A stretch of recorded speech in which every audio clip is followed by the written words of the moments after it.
Good morning. Welcome back to the GNC Family Farms. What happens on the farm stays on the farm. But not today, we're going to let it all hang out. Welcome back, everybody. I hope you've had a safe 4th of July weekend. It's almost over. It's Sunday today, the 6th of July. We had a wonderful week. I didn't do a midweek because I told you last Sunday that I probably wouldn't unless there were some major updates to the farm, but there really wasn't anything major. Good news is we are free from anyone living in our house. We will never do that again. Yeah, they moved out. What day was it they moved out? Wednesday? I want to say Wednesday. It was either Wednesday or Thursday. Trying to think here. Thursday, I think, is when they moved out. Yeah. But Thursday I did trimming, helped them get their stuff and load it up and move on out and move on to their new venture in life. Then Friday I mowed, or no, they had to move out Wednesday. Yeah, it was Wednesday because I was just sitting there thinking Friday was the 4th. Yeah, so Wednesday I did the trimming early in the morning, helped them move their stuff out, move on to their next adventure, blah, blah, blah. And thank the Lord, nothing but having peace.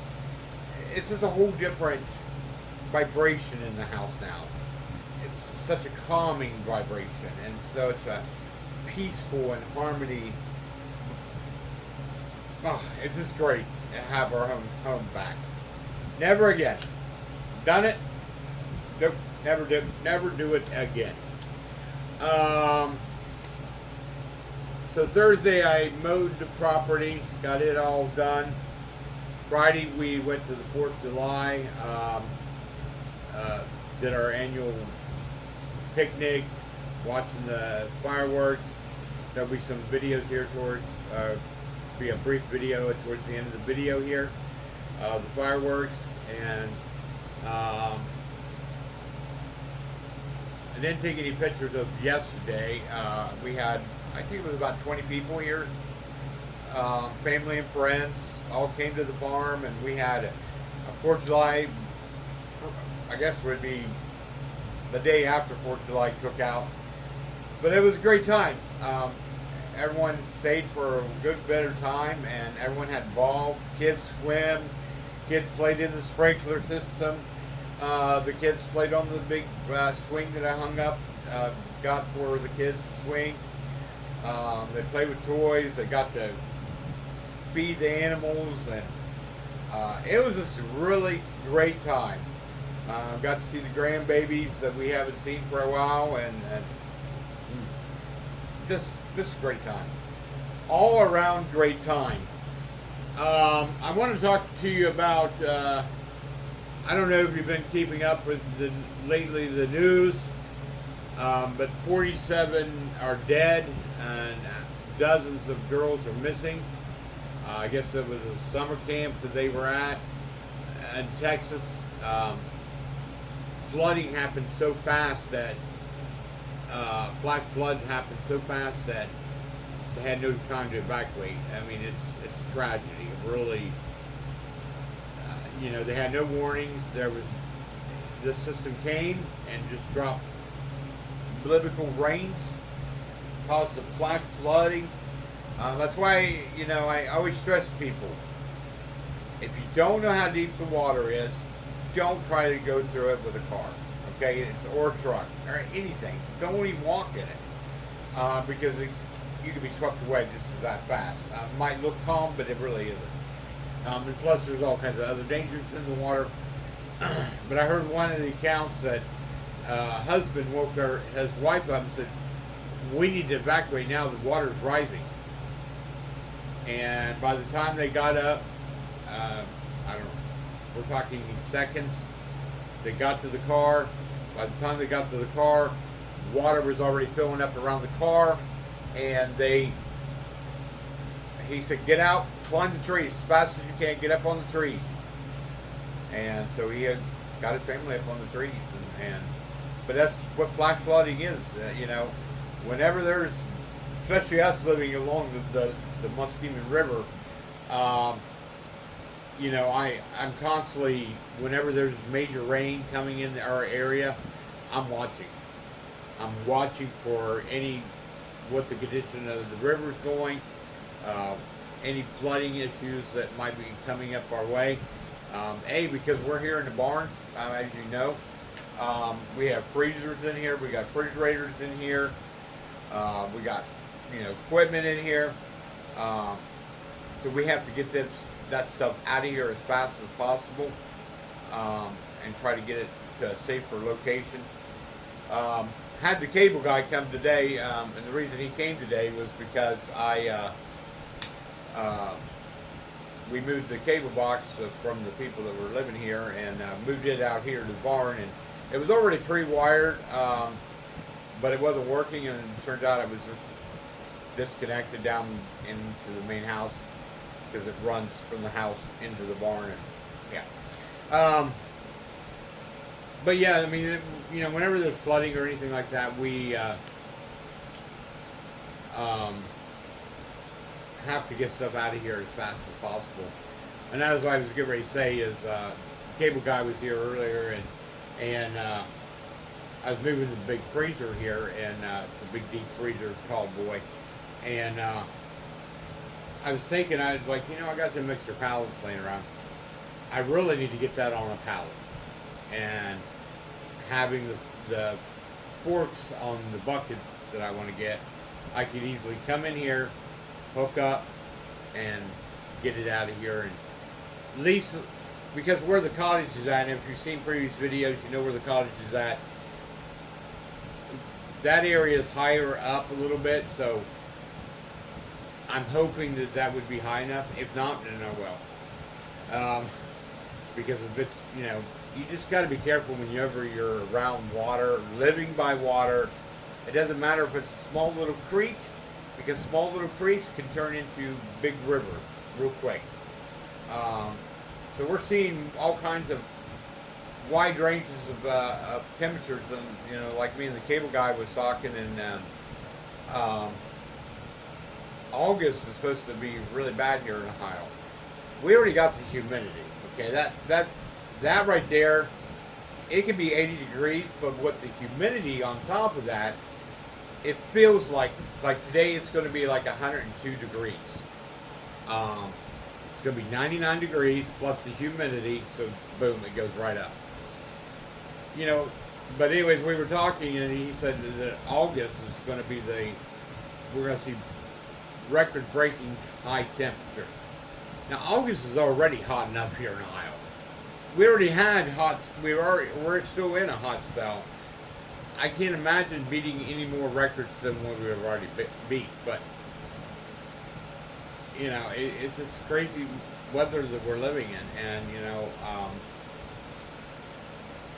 yeah, it's sad about Texas. The Ohio National Guard was called out to be sent down there, the way I understand, to help out, because they're still searching for dozens of people. Because, like I said, this was a flash flood, and it was a major system that just dumped little water, rain on top of little rivers that turned into major rivers, and we're talking minutes. They had no time to really evacuate this summer camp. My heart goes out, and prayers go out to the family of Texas, and to anyone who's dealing with that in Austin, Texas. By the time you see this video, it will be probably Monday, because I am tired. I didn't really want to get up this morning at all because I was in a lot of pain. I was up all night last night, dealing with my back. Fibromyalgia just... I knew it was coming because I could feel the last 2 days. Of course, I did a lot, was out in the heat all day. So I knew it was coming. I felt it the night before at the fireworks. Got off the lawn, or got out of the chair staying, and my legs got real jello-like. And I was like, oh no, it's coming. I'm feeling it. Doesn't help my shoulder over here. As I told in the video before. If you haven't seen it, you can go watch that. But I hurt my shoulder, and I haven't had it looked at. The way I look at it is, if I'm not bleeding to death, I won't go to the ER. I won't go to the doctors. You know, I only go when it's time for my annual checkups and that kind of stuff. But yeah, I might have to make an appointment to see what the doctor wants to do about it. Maybe send me over to a specialist, because I don't think anything's broken. I don't think it's dislocated. But I can't lift it any higher, and it's a dull. It's not like, I don't know, it's not a throbbing pain, it's a dull pain. And I think a dull pain's worse than anything. Because it just, last night it was hurting so bad. I was up all night. I remember in the middle of the night I got up and put medication on rub on it. Yeah, so I gotta get my, excuse me. I gotta get my happy butt to the doctor and get looked at, because I gotta be able to function. It wouldn't be so bad if this was my bad, you know, not my dominating hand, but since this is the hand I use all the time, you know. Let's see what else. Like I said, I just hope you all had a blessed weekend so far, and I know today's Sunday. By the time you watch it, it'll be Monday, so happy 4th of July weekend to all you, and I hope you all had a safe weekend, and trying to stay cool during this time of heat. I don't know where you live at, but here in Ohio, it's been hot. It was hot Tuesday through, today, and it's going to be tomorrow too. So I have no plans for the next 2 days, though. I'm taking a mental health break. I'm literally just going to do nothing. Come out here, feed, go back inside. That's about it. I don't even know what time it is. Let me look here on my. Trying to see what time it is. Oh my gosh, I'm trying to. That's about noon. So it's about 12 o'clock in the afternoon. I'd already be inside, but like I said, we had the cable guy come out, get my system to be working out here, so I can watch TV, and when I'm out or take a chill break, I can come in here and sit down and flip through channels. I had an antenna on it, the little square boxes. It worked pretty good, but only got 2 channels, or 3 channels.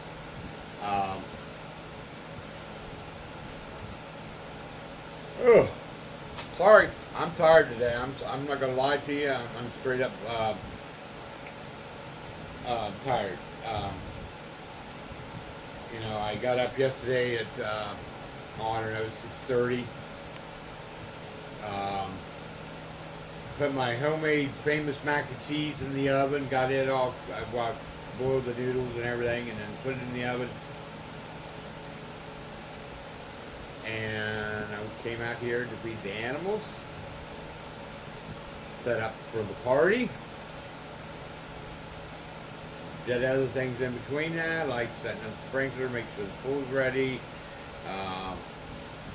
Doing all kinds of stuff outside, and my lovely bride, I guess this didn't check it, or she got lost in whatever she was doing in the house while I was out doing everything else.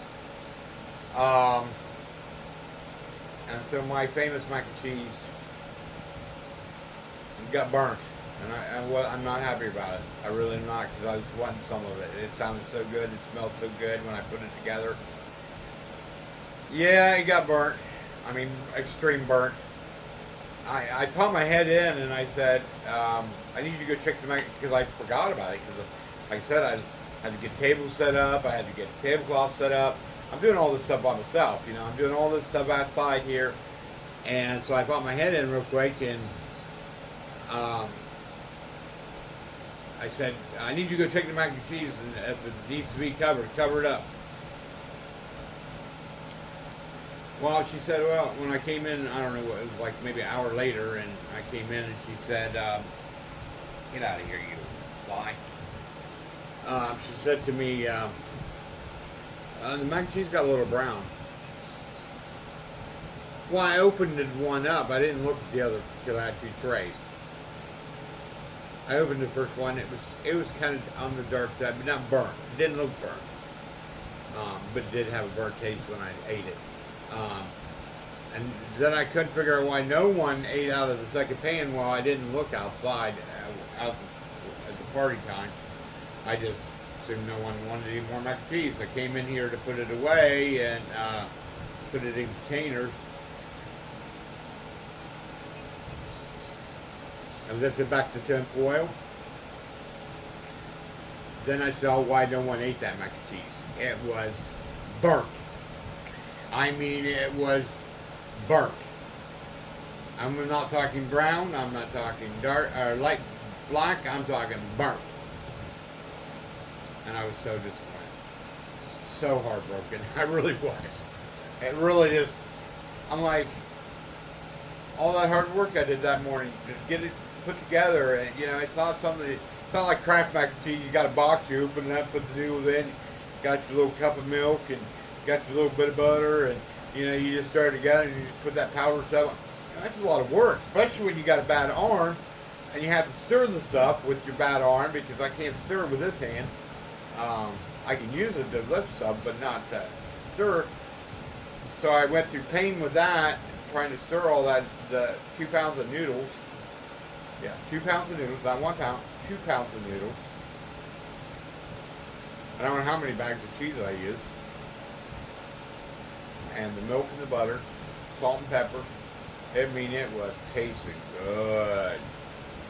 So basically I told her, I said, well, from now on, if I gotta bake something, I'm either gonna do it the night before, or I'm gonna do it after I get done doing all the stuff that I gotta do for the party.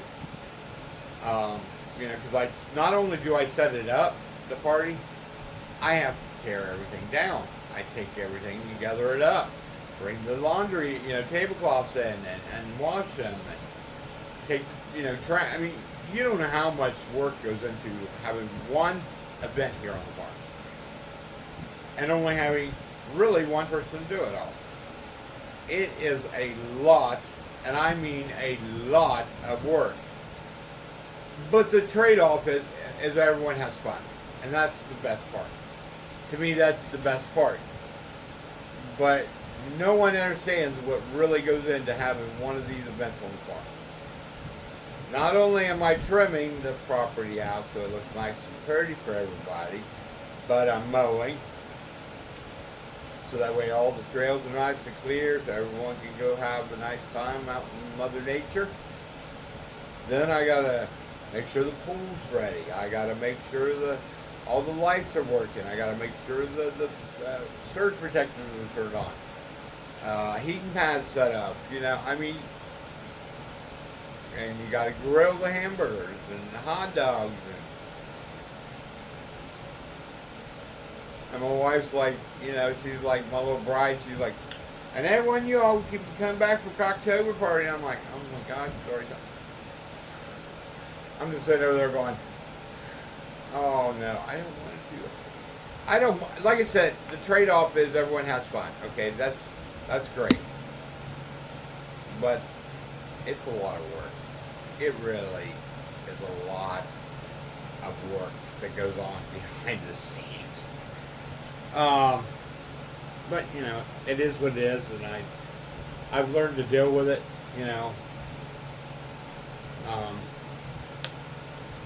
But I pay the price the next day. I definitely do. And like I said, I ran from Wednesday, Thursday, Friday, and yesterday, and then today I'm doing nothing. Like I said, I'm going to do this video. Go inside, wash up a little bit because I kind of got dirty out here. And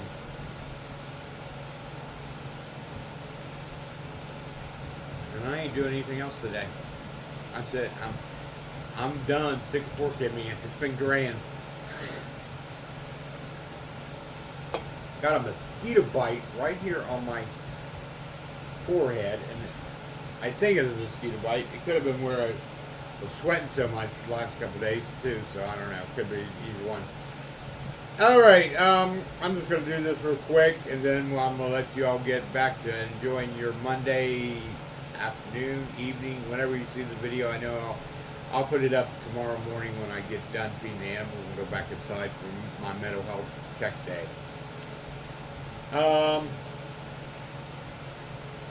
If you want, you could. This will be coming out of 1 Corinthians chapter 10, verses 1 through 13. God established protective boundaries for his children because he knows the dangers of disobedience. His word warns us not to give in to temptation, but to follow Jesus Christ in a life of sacrifice. You know, disobedience, I see it on every level of society today. Okay? Like I said before in videos, we are living in a time where people are living by the law of the jungle instead of this book right here, the Holy Bible. They really are. They're living by the jungle. I'm going to tell you a story here that the wife had to go to the store on Friday morning we went to the store, but I didn't go inside because I was really hurting. I was really tired and I didn't really feel like walking around the store. Anywho, I don't care what color hair you have, okay? I don't care what kind of clothes you wear, okay? That's not the moral of the story here, okay? What I do care, and this person had looked like someone dipped her in Smurf paint and painted it on her head. Now, she could have been wearing this because of the 4th of July, but no, she didn't do it because of the 4th of July. And the reason is because of her shirt that she had on going into Wally Road. Now, I can't use the 4-letter word that was said on her shirt, but you pretty much know when I say it starts with an F. And it said that word, and underneath of it said America.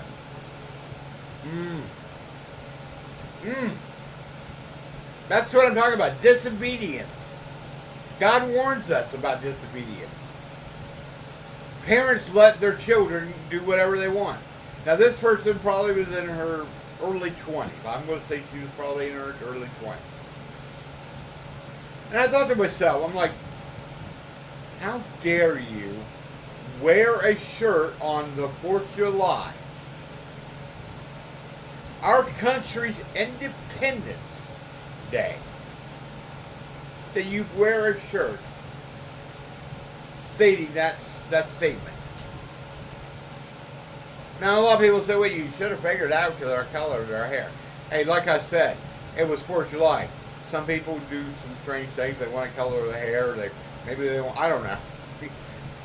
They want to really get patriotic. But nah, this wasn't a patriotic moment. This was basically a right in our face. And it really made me mad. Now, luckily, okay, I wasn't in the store walking around. And that's probably why God didn't let me go to the store that day.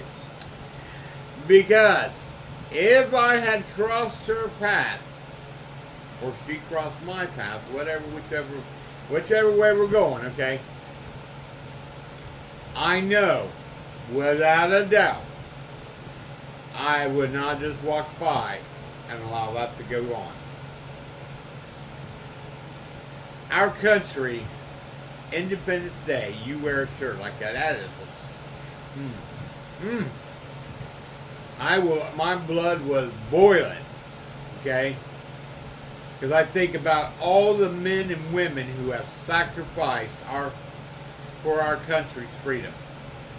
From the early days of our country, way back before it became a United States, when we were fighting for our independence in the field. that you have the audacity to wear that shirt on the day of our independence. Yeah, I'm emotional about it because it really burns me. Because if you wore a shirt like that in, say, a different country that didn't give you freedom, okay, we'll just say that word, Baghdad, or something. Your head would be on a spill before you even said the next word out of your mouth and someone behead you. Or you'd be scooped up by the KGB and never seen again. How dare people? I mean, are we just messed up in the head now?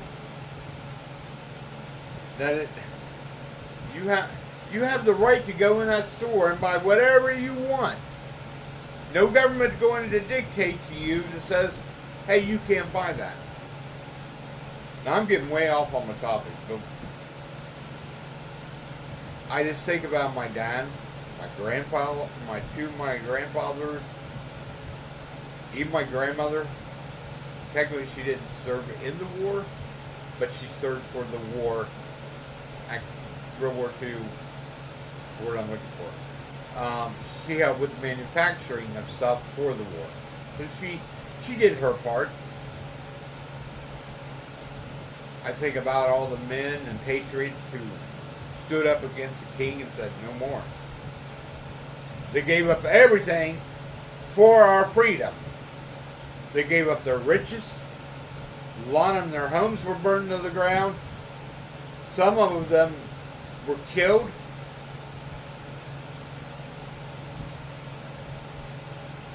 I think about the men and women and children who died when Francis Scott wrote our anthem.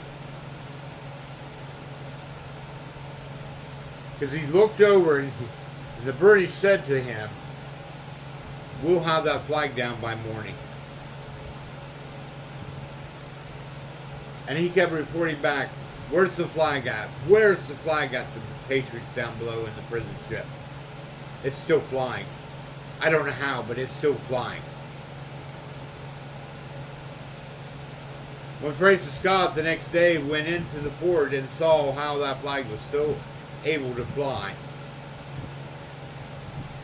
there was men and women and children who gave their life holding that flag.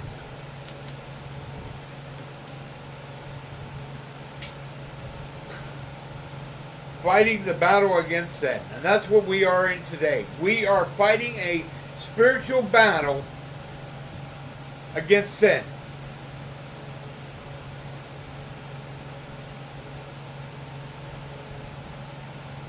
In contrast, the world says satisfaction is found in the status, wealth, and friends. Satan's goal of turning us away from God started with the temptation of Adam and Eve. That's why we have suffering in this world today.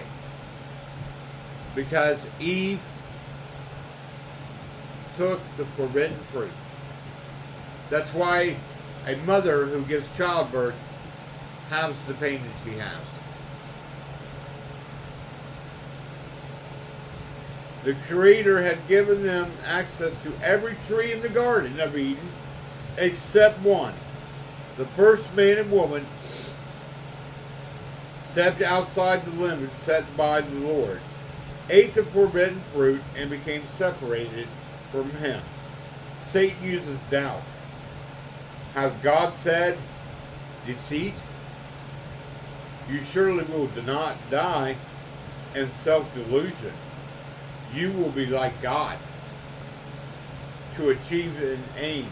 Genesis chapter 3, 1 through 5. He made rebellion against God, which is the root of all sin, seem very attractive. And at the enemy's methods are the same today. Thankfully, by immersing ourselves into the Bible and the Scriptures, we can learn to resist when when we are tempted. We must focus our attention on knowing God, believing His promise, and following His commandments. Only through our relationship with Jesus Christ will we be able to endure in the face of temptation and obey the Lord. I wear this around my neck, not as a decoration, not as a piece of jewelry. I can't see it because of my beard. But I wear this because I am a follower of Jesus Christ. First and foremost, over anything else. Now some will look around in this video and say, well, you got skeletons, you listen to the Grateful Dead, how can you be a follower of Jesus Christ? Listen, first and foremost, I put God above everything else. Even my own family, God is above my family. I've been persecuted for wearing this at work. But see, one day I know when I go in front of the Lord, yes, I've done bad things. Yes, I will give account for my life. But one thing that He will say to me, hopefully, well done, my faithful servant. Well done. See, we make a choice in life that we put things above God. Now some would say, how could you put God above your own family? Because without God, I wouldn't be married today. Without God, I wouldn't have children today. Without God, I wouldn't have grandchildren today. And without God, I wouldn't have the United States of America. That's right, God was on the side of our American patriots, our founding fathers. Because I'm going to tell you what, when you think about the bombardment that them ships fired on that fort, would have definitely destroyed that flagpole without doubt. I mean, it wasn't made of steel back then, okay? It wasn't made of titanium or anything else. It was made of wood. Carved by hand, by man. That flag was held up by not just men and women and children, but praying, God-fearing American women, men, and children. And I believe even the hand of God held that flag up. I believe that God was on our side because He stood beside God-fearing patriots. Men and women gave everything during the first years before we became a nation. When they decided to go against the greatest army at the time of that history was Great Britain's army was the biggest army and the most powerful. Think about it, they had the most advanced technology at the time. They had the weaponry, they had the discipline of the troops. They were the powerful army. And a bunch of ragtag men started in a tavern talking about a revolution. Enough is enough. No more taxation without reputation. That's how it all started. But they didn't just say, you know what, we're just going to start going free will. No, they prayed. They prayed about it. That's how you fight the battle of sin. You got to get on your knees. It could be anywhere. It could be in a prayer closet. It could be down there at that building that you go every Sunday to. It could be out here in the barn. I pray every morning before I start my chores. I get into my scriptures every morning. This book is open. The only time I close the book is mostly if I'm blowing around because I don't want all the dust and stuff to get all over it. That's about the only time this book closes up. Yes, I listen to the Grateful Dead. Yes, I listen to rock and roll. But it doesn't define me as a Christian. It's just my music. I like blues. I like Christian music. I like all kinds of genre of music. I just prefer the Grateful Dead because it sings to me. If you don't know any of their songs, then don't judge me. Okay? Don't judge the people that had long hair and beards during the 60s. Well, I'll tell you what. They started after the 60s was over. Guess when they started? It actually started a little bit before that. Before the 70s. And that was the greatest it was the greatest movement of Christ in our nation. And that was called the Jesus culture. Counterculture. The Jesus movement. That's what it was called. They were a bunch of ragtag hippies that got turned on to God. Praise the Lord. Ain't that God? I mean, that's beautiful. This is some of the songs that some of them songwriters were writing about back then in the 60s. Yes, they were talking about against the war. Some were singing for the war. But a lot of songs that came out of the 60s had reference to God. Not in a bad way, but in a good way. You think about the song lyrics of Woodstock. I came upon a child of God. I asked him to tell me where he was going. Said, I'm going down to Ascot Farm, and I'm going to join in a rock and roll band. Maybe it's the time of the year, but we've got to get ourselves back to the garden. Because we've been caught in the devil's bargain. That's just a little clip from that lyrics. But man, imagine that. They're talking about the Garden of Eden. We all got to get ourselves back to the garden. Because guess what? We're all caught in the devil's bargain. Amen? We're all children of God. Like it or not.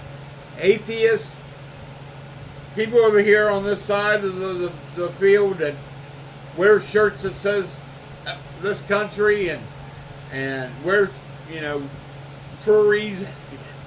They are children of God. Yes, they're lost little sheep. But guess what? Jesus left the 99 flock and went and got that one sheep, did he? Jesus can reach anyone. Old center country hippie boy like me, Jesus got a hold of me. I love the Lord. I look around, I hear the birds chirping in the mornings. I see the babies that get delivered from the rabbits here. The chickens, they produce these beautiful eggs. God was a beautiful creator. He knew what he was doing.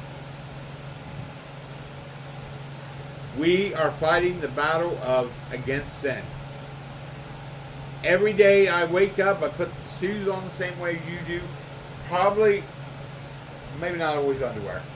But we put our pants on the same way. The only difference is, are you living for Christ? Because I know I am. And yes, I listen to Grateful Dead. I don't idolize them, but I do love their music. I'm a deadhead. I got on the bus back in '89 and I'm still riding a great bus. Okay? So don't judge a book by its cover, okay? Just because I might have stuff behind my head here that's got Grateful Dead on it. But I'm a patriotic. I love my country. Don't tread on me, okay? You come messing around here, messing around with my freedom. See, I enjoy my freedom. I have the right to listen to whatever music I want to. I'm able to produce these videos that goes out to you. I know some of you probably get tired of hearing my voice, but hey, I still have the right to do that. Other countries, you can't do stuff like this. So when you come around here, you get two sides of me. You get the peaceful love and harmony, the chill dude. But you come around here messing with my family, messing with the way we run things here at this home, then you're starting to step on my freedom. All right, boys and girls, I got to get out of here. I got to get going. I know you are watching enough of me, so as we say around here on the farm, peace, love, and joy comes from knowing our Lord and Savior Jesus Christ. And if you don't know him as your best friend or your haven't started following Jesus Christ, you need to know information or want to get some more information how to get saved, reach out to me by the email below this video, and I will be gladly lead you to Christ. Trust me, it's the best trip you'll ever have, man. All right? I love y'all. Y'all get out of here, all right? It's Sunday. You're supposed to be enjoying your cookout, aren't you? All right. Love y'all. Talk to you on the next video. Well, happy 4th of July there, viewers. It's a beautiful evening here on the 4th of July. We're here in our hometown in Zanesville, Ohio, and we are watching our fireworks.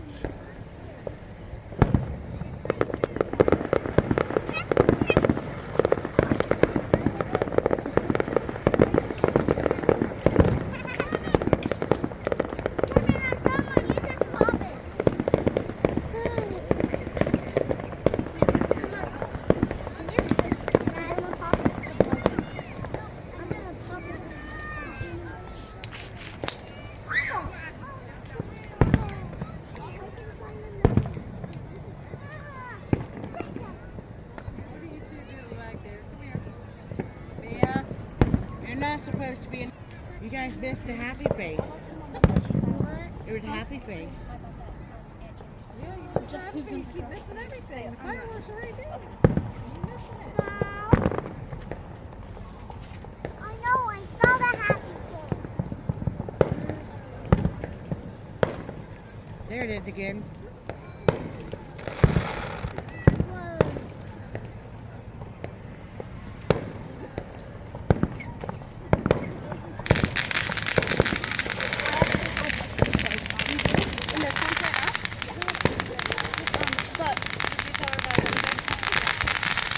Do you have your iPad?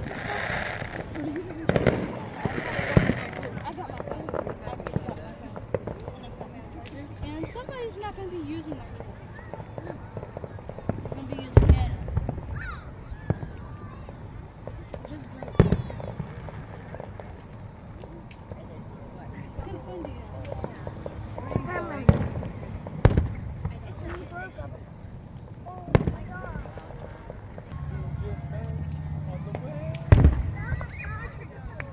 You put our blue bag out, baby.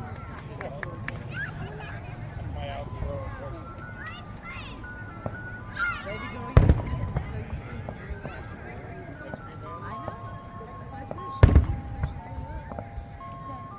Those ones that come down like a waterfall are my favorite. At the end where they just have the creepy needle.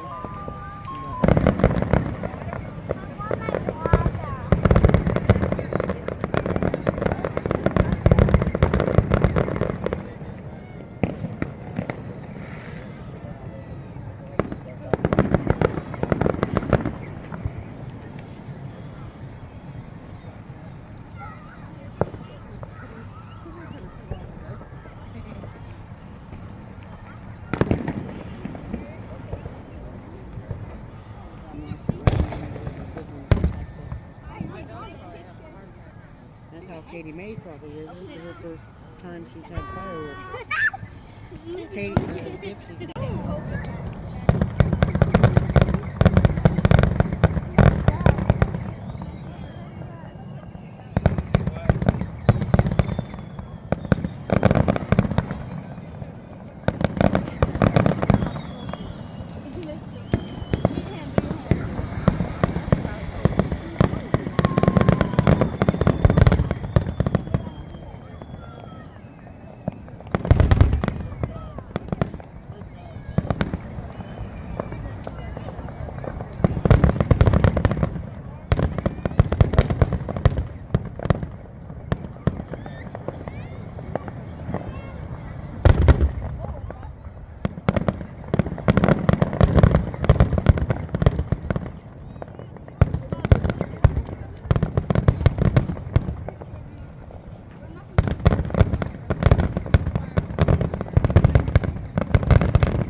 every morning, see the sunrise on the land. Fields of gold and rolling hills built by God's own hand. There's a Bible on my table and a flag out by the gate. In this land of faith and freedom, we stand up proud and pray. This is Jesus' country, where the